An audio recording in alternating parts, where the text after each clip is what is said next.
But you find that that's where the debt is coming from, in the sense that each and every fiscal year there's that financing element. Either our revenues are not able to meet it, the targets that have been put are quite ambitious, so we now resort to increased borrowing over time, and also the nature of some of the capital expenditure that the government is getting itself into, which requires that dalliance from borrowing some funds. So we are in a tight position, and if I may circle back to the revenue issue, there's an increase of 300 billion from this financial year, 1.8 trillion to 2.1 trillion.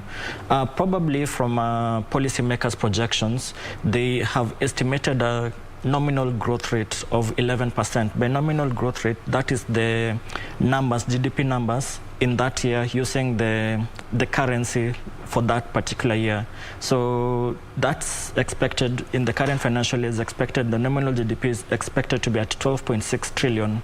That is expected to go to 14 trillion. But the numbers that the growth numbers are in real terms. Now they are looking at it in terms of the numbers as at 2016, not at 2021 or 2022 years. So that's the difference. So they're looking at a nominal GDP growth of 10% in the next financial year. And that is where they're anchoring that probably that's where even the growth for the revenues, a large chunk of that 300 billion increase will be an organic growth they're assuming there'll be recovery in the economy, but that's not the case. Businesses are yet to recover. Probably people are not consuming as much as it was there before, and we expect also, in addition to that, there'll be proposals that will be contained in the finance bills, some new taxation measures, which will now increase the burden to the common person. So I think where Treasury is a tight balancing act.